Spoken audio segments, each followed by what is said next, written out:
Dr. Rachel Mann, Archdeacon of Salford and Bolton. Good morning. The discovery of some ancient wooden logs in the banks of a river would not normally spark my interest. However, the timber in question is part of an archaeological dig in Zambia, which casts surprising light on the origins of human culture.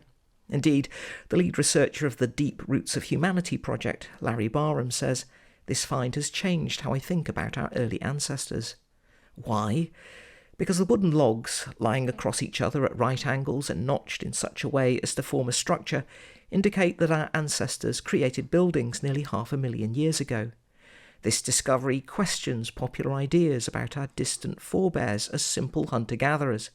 Here's evidence they created artefacts that offered shelter. Our human need for shelter and refuge might be part of our evolutionary hardwiring, but it's surely a spiritual matter too. In my role as an archdeacon, I spend time helping parishes discern the future for their church buildings. Some of them are not only architectural wonders, but are also magnificent testaments to faith. I repeatedly hear from parishioners how their buildings offer a sense of shelter from daily troubles, in part because prayer and worship have happened there for centuries. Yet, in an era where fewer people are active worshippers, ancient buildings place huge financial tolls on those who are. Regrettably, decisions must sometimes be made to close the doors. The mixture of grief and relief people show as they do so is often profound. The Psalms are full of reminders that shelter is not the same as a building. In Psalm 61, King David says to God, "From the end of the earth I call to you when my heart is faint. Lead me to the rock that is higher than I, for you have been my refuge, a strong tower against the enemy.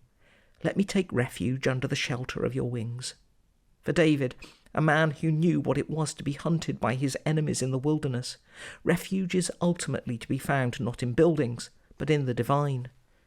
Nonetheless, I'm convinced that, as a species, we need to translate our spiritual longings for shelter and refuge into the stuff of stone and wood.